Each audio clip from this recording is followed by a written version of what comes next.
فرزند زہرا یہ حالات برے ہیں۔ کاشانۂ بصیرت ایک ایسا مکمل یوٹیوب چینل جس پر محروم بصارت کے لیے بالخصوص اور تمام افراد کے لیے بالعموم سینکڑوں کی تعداد میں اسلامی کتب دستیاب ہیں۔ لہذا گزارش ہے کہ آپ اپنی ذمہ داری نبھاتے ہوئے کاشانۂ بصیرت کو سبسکرائب کرنے کے ساتھ ساتھ بیل آئیکن کو پریس کیجیے تاکہ آپ علم کے حصول کے ساتھ ساتھ مذہب اہل بیت کی اشاعت میں بھی اہم کردار ادا کرتے رہیں۔ کاشانۂ بصیرت، کاشانۂ بصیرت، کاشانۂ بصیرت۔ فرزند زہرا یہ حالات برے ہیں۔ السلام علیکم ورحمۃ اللہ وبرکاتہ۔ سامعین، آپ سماعت فرما رہے ہیں منادی توحید، حضرت آیت اللہ عظمیٰ محمد تقی بہجت کے حالات اور واقعات پر مبنی کتاب، جس کے مترجم ہیں مولانا ذوالفقار علی سعیدی سولنگی اور عطا تراب صاحب۔ آج ہم آپ کے سامنے اس کی 7ویں ریکارڈنگ پیش کر رہے ہیں۔ صفحہ نمبر 169، فصل چھٹی کا آغاز ہوتا ہے، چھٹی فصل کا، اور عنوان ہے آیت اللہ بہجت کی حکایات اور ہدایات۔ آغاز ہوتا ہے ایک شعر سے: اے پیر طریق، ہماری رہنمائی فرمائیے، اس راہ میں ہم بچے ہیں، اپنا بڑا پن دکھائیے، عرصہ دراز سے کوشاں رہنے کے باوجود ہم کسی نتیجے پر نہیں پہنچے، اے دوست اس راہ میں آپ ہمارے امیر بن جائیے۔ دیوان امام خمینی، صفحہ نمبر 192 سے یہ شعر لیا گیا۔ صفحہ نمبر 171، عنوان آیت اللہ بہجت کی نظر میں وقت کی قدر و منزلت۔ آیت اللہ بہجت کے حالات زندگی پر غور و فکر کرنے والے آپ کے ایک قریبی اور پرانے شاگرد کہتے ہیں، آپ کے رہن سہن اور طرز معاشرت سے معلوم ہوتا ہے کہ آپ کی نظر میں وقت کی بہت زیادہ اہمیت تھی اور آپ اپنے 5-6 منٹ بھی ضائع نہیں کرتے تھے۔ میں گزشتہ 30 سالوں سے آپ سے آشنا ہوں، اس طویل عرصے میں نے آپ کو 30 گھنٹے بھی سیر و تفریح کرتے نہیں دیکھا۔ آپ کو سیر و تفریح کے لیے بہت کہا جاتا تھا، پھر بھی آپ کوئی عذر پیش کر کے ان کی اس درخواست کو قبول نہیں کرتے تھے۔ مجھے یاد ہے کہ تقریباً 1344 ہجری میں موسم گرما میں ہم قم کے اطراف کے ایک گاؤں میں تھے۔ جس گھر میں ہم مقیم تھے، اس گھر کے پاس گھر کے مالک کا باغیچہ تھا۔ صاحب خانہ نے آغا کی خدمت میں عرض کیا کہ آپ ہمارے باغیچے میں چہل قدمی کیا کریں تاکہ آپ کے اندر چستی اور تازگی پیدا ہو۔ 1 مہینے تک آپ سے درخواست کرتا رہا، لیکن آپ نے اس سے موافقت نہ کی، یہاں تک کہ ایک دن اس نے آغا سے کہا، میں 1 مہینے سے آپ کی خدمت میں عرض کر رہا ہوں۔ آغا نے اس سے باغ دیکھنے کا وعدہ کیا اور پھر ہم جمعے کے دن باغ دیکھنے کے لیے گئے۔ باغ میں داخل ہونے کے بعد ہم چند قدم ہی باغ کے درختوں کے نیچے چلے تھے کہ آغا بہجت آسمان کی طرف دیکھنے لگے۔ میں نے آغا کی خدمت میں عرض کیا، آغا آپ آسمان کو کیوں دیکھ رہے ہیں؟ کیا کوئی واقعہ رونما ہوا ہے؟ آپ اس سرسبز اور خوبصورت درختوں کو دیکھیں۔ آغا نے جواب دیا، میں کوئی ایسی جگہ ڈھونڈ رہا ہوں جہاں دھوپ نہ ہو۔ میں نے عرض کیا، اس درخت کے نیچے صاف جگہ ہے اور اس کا سایہ بھی بہت طویل ہے۔ آغا نے مشرق و مغرب کی طرف دیکھ کر میری بات قبول کر لی اور پھر اپنی ابا کو درخت کے نیچے بچھا کر مطالعے میں مصروف ہو گئے۔ آغا نے زیارت عاشورہ کی تلاوت کی اور دوبارہ مطالعہ کرنے لگے۔ اسی دوران مالی مختلف پھل لے کر آیا، لیکن آغا نے ایک پھل بھی نہ کھایا اور فرمانے لگے، اس کا جو حل ہے، حل یعنی چلانے والا، انہیں ان کے لیے لے جاؤ۔ دوبارہ پڑھتے ہیں، ان کا جو اہل ہے انہیں ان کے لیے لے جاؤ۔ آپ نے اس میں سے ایک انگور تک نہ کھایا، اس باغ میں ایک چکر بھی نہ لگایا اور اپنا مختصر وقت بھی اس مباح اور مطلوب کام پر صرف کرنے کے لیے تیار نہیں تھے۔ صفحہ نمبر 173، عنوان ہے آیت اللہ خوئی کو سیر و سلوک کی دعوت دینا۔ جیسا کہ ہم بیان کر چکے کہ آیت اللہ بہجت رحم اللہ کے بارے میں کہا جاتا ہے کہ نجف اشرف میں آپ آیت اللہ خوئی کے درس میں جاتے تھے اور آپ نے ان کے پاس کفایہ اور تقریریات اصول کا کچھ حصہ ملاحظہ فرمایا۔ ایک دن آپ نے درس میں ایک اعتراض کیا۔ درس ختم ہوا تو آیت اللہ خوئی نے آپ سے پوچھا کہ آپ کا اعتراض بہت اہم تھا، آپ کو یہ اعتراض کس نے بتایا ہے؟ آپ نے یہ اعتراض اپنی طرف سے کیا یا کسی اور نے آپ کو بتایا؟ آپ نے بات تبدیل کر دی اور فرمایا آغا قاضی کے پاس آپ کا جانا اور ان سے مربوط رہنا برا نہیں ہے۔ آپ نے اپنے اعتراض کو اس بات کے لیے وسیلہ بنایا ہے کہ فقہ و اصول کے علاوہ بھی معارف ہیں۔ آغا خوئی نے ابتدا میں اس بات کی مخالفت کی، لیکن جب انہوں نے دیکھا کہ آغا قاضی کے پاس نہ جانا نفسانی خواہشات کی مرضی کے مطابق ہے، تو آپ نے خواہشات نفسانی کی مخالفت کے لیے چند مرتبہ آغا بہجت کے ذریعے آغا قاضی کی طرف پیغام بھیجا اور پھر مرحوم علامہ قاضی کے پاس جانے کے لیے تیار ہو گئے اور کچھ عرصے تک ان سے دستور عمل لے کر ان پر عمل کرتے رہے۔ پہلی مرتبہ آپ دستور عمل سے نتیجہ لینے میں کامیاب نہ ہو سکے، اس لیے استاد سے مدد کا مطالبہ کیا۔ آپ کو جو دستور دیے گئے تھے ان میں سے ایک دستور ماہ رمضان میں روزانہ رات کو 1000 مرتبہ سورہ قدر کی تلاوت کرنا تھا۔ ایک رات آپ سورہ قدر کی تلاوت کر رہے تھے کہ اتنے میں آپ نے کچھ مناظر دیکھے۔ آپ نے دیکھا کہ آپ مقام مرجیت پر فائز ہو گئے ہیں۔ اس کے علاوہ آپ نے اپنی موت کو خود سے مربوط کچھ واقعات بھی دیکھے، یہاں تک کہ آپ نے یہ بھی دیکھا کہ آپ کی موت کا اعلان ہو رہا ہے۔ اس کے بعد آپ اپنی زندگی میں رونما ہونے والی بعض تبدیلیوں کی وجہ سے ان دستورات پر عمل کو جاری نہ رکھ سکے اور آیت اللہ قاضی کے پاس رفت و آمد چھوڑ دی۔ دوسری بات یہ کہ مرحوم قاضی کے پاس جانے سے پہلے آیت اللہ خوئی کو ان کے سلوک اللہ کا طریقہ پسند نہیں تھا۔ علامہ قاضی نے کہتے تھے کہ آپ بھی ہمارے پاس آئیں گے، اور پھر کچھ عرصہ گزرنے کے بعد ایسا ہی ہوا اور آپ یعنی آیت اللہ خوئی آغا قاضی کی خدمت میں حاضر ہوئے اور ان سے دستور عمل کا تقاضا کیا۔ صفحہ نمبر 174 عنوان ہے سلبیہ جزیے کا عکس نہیں ہوتا۔ حوزہ علمیہ قم المقدس کا ایک فاضل عالم دین کہتا ہے، ہم کچھ دوست نماز پڑھنے کے لیے اس مسجد میں گئے جہاں آیت اللہ بہجت نماز پڑھاتے تھے، مسجد فاطمیہ۔ ہم نے آغا کی اقتداء میں نماز ادا کی اور پھر آغا کے مسجد سے نکلنے سے پہلے ہی مسجد سے باہر آ گئے۔ بی بی معصومہ قم کے حرم مطہر کی طرف جانے والے راستے پر آغا کا انتظار کرنے لگے۔ جہاں سے آغا گزرتے تھے اتنے میں آغا بھی وہاں پہنچ گئے۔ میں نے آغا کی خدمت میں عرض کیا، آغا اگر آپ کی اجازت ہو تو آپ کی ایک عکس یعنی تصویر بنائیں۔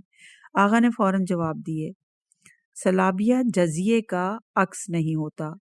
اس پرمعنی اور مختصر جملے میں ایک تو علم منطق کا ایک قانون بیان ہوا ہے اور دوسرا یہ اس بزرگوار کی روحانی عظمت کی ترجمانی کر رہا ہے کہ میں وہ نہیں جس کی تصویر بنانے کی ضرورت ہو۔ اگلا عنوان ہے صفحہ نمبر 175 آغا بہجت کی زاہدانہ زندگی اور آپ کا شہرت سے گریز کرنا۔ اصولاً الہی انسان اپنے امور میں زہد اور دنیاوی لذتوں سے ضرورت سے زیادہ استفادہ نہ کرنے کا خیال رکھتے ہیں، اسی وجہ سے وہ دوسروں کے لیے چراغ ہدایت بن جاتے ہیں۔ وہ اپنی کوششوں سے نہیں تھکتے اور ہمیشہ اپنے نفس کے نگہبان رہتے ہیں۔ حضرت آیت اللہ بہجت نے اپنی توضیح المسائل شائع کرنے کے لیے کوئی اقدام نہیں کیا۔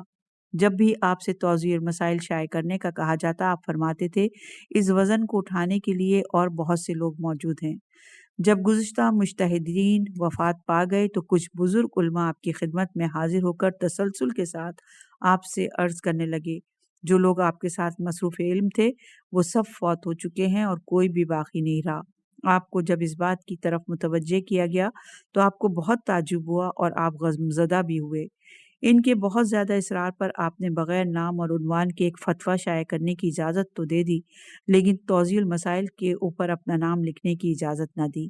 اس طرح آپ کی توضیح المسائل بغیر آپ کے نام کی شائع ہو گئی۔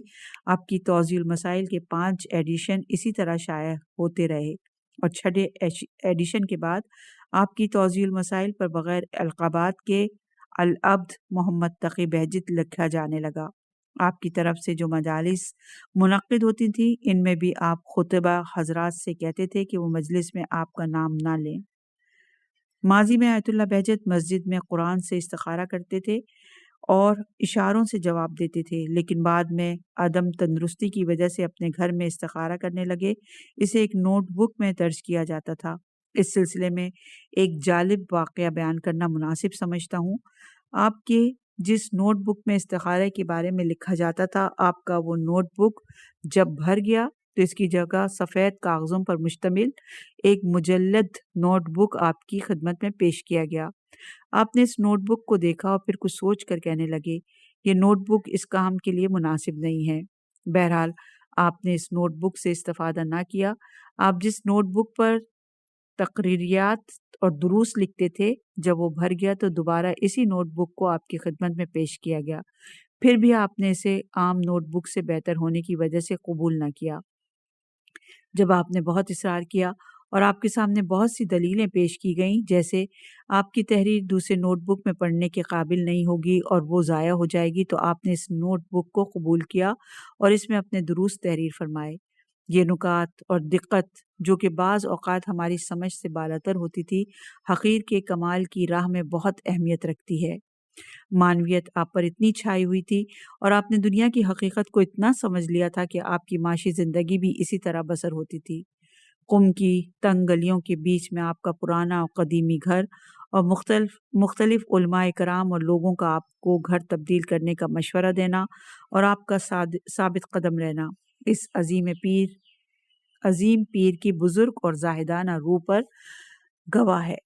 اس سلسلے میں حوزہ علمیہ قم المقدس کے موسسیس یعنی اساتذہ اور واعظ دینے والے آیت اللہ الحاج شیخ عبد الکریم حائری کے فرزند آیت اللہ الحاج مرتضیٰ حائری فرماتے ہیں، حضرت آیت اللہ حاج برجودی کے درس کے پہلے ہی سال 1324 ہجری میں دقیق اور مبہم اعتراضات کے اظہار کے ذریعے حضرت آیت اللہ بہجت نے استاد کی نظروں کو اپنی طرف اس طرح مائل کر لیا تھا کہ آپ کے ان اعتراضات کی وجہ سے کچھ دنوں تک مجلس درس حالت درس سے خارج ہو گئی۔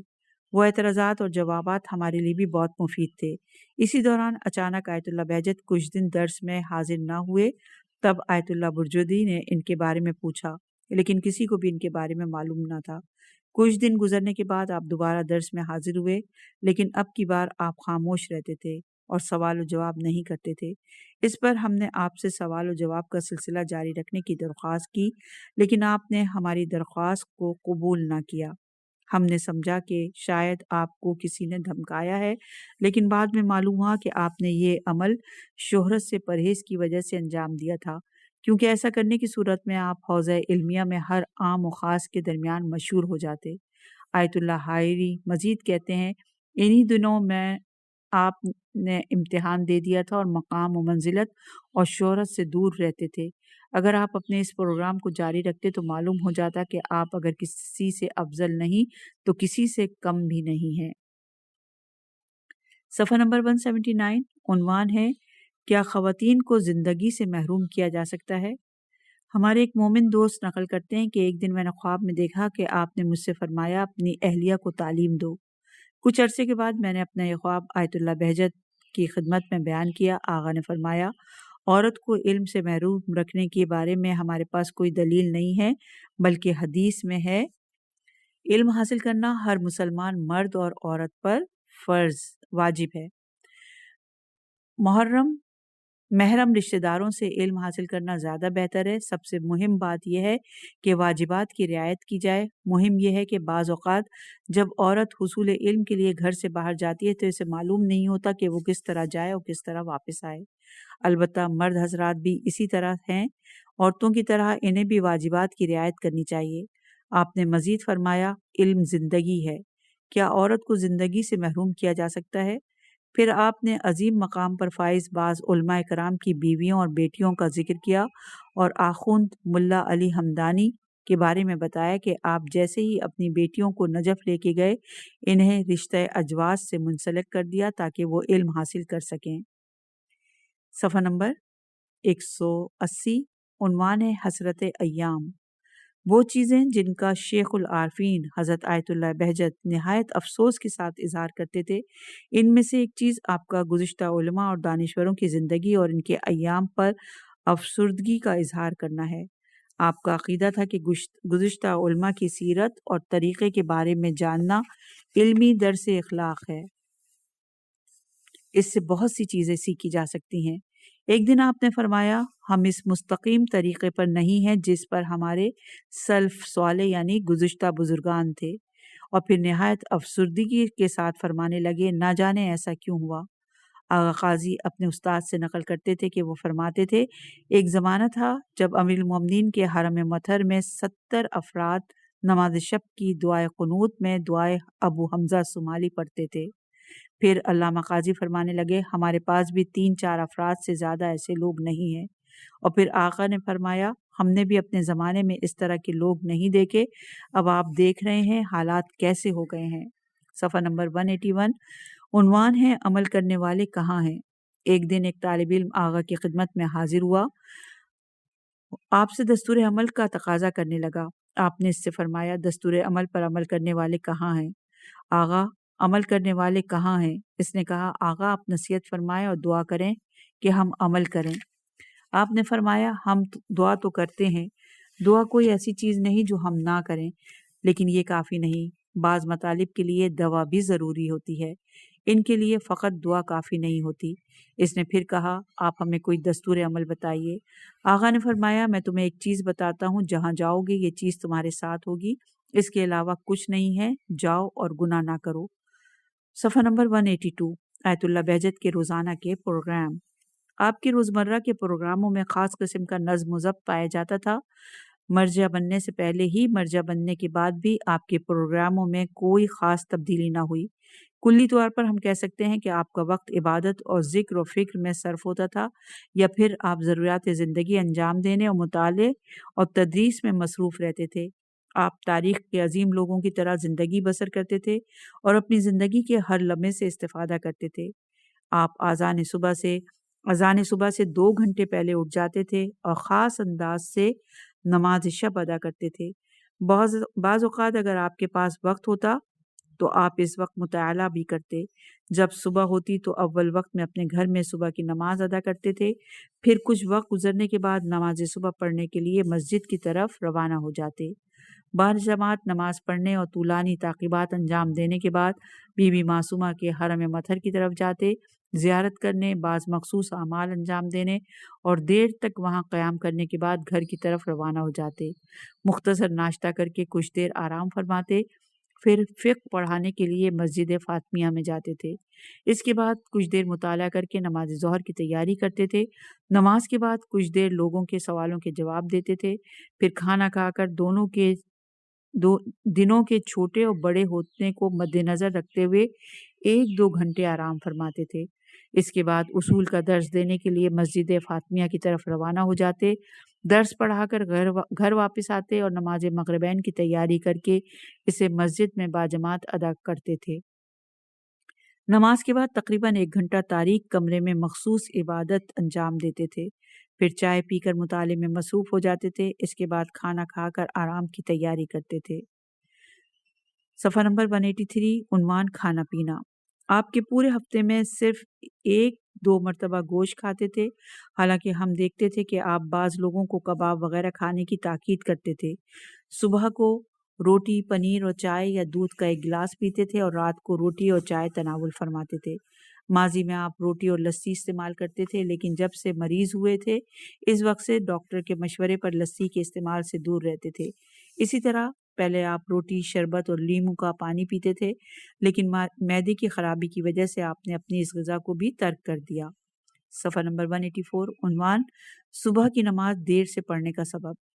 جیسا کہ ہم بیان کر چکے ہیں کہ آپ نماز صبح اول وقت میں اپنے گھر میں ادا کرتے تھے اور پھر نماز کے آخری اوقات میں اسے جماعت کے ساتھ مسجد میں پڑھتے تھے۔ اس کا پہلا سبب یہ تھا کہ آپ کی اقتدا میں نماز پڑھنے والے بعض مومنین نے آپ سے تقاضا کیا تھا کہ ہم آپ کے ساتھ نماز پڑھنے کے لیے دور سے آتے ہیں، اس لیے آپ نماز پڑھنے میں تاخیر کیا کریں۔ آغا نے ان کی اس بات کو قبول کر لیا تھا۔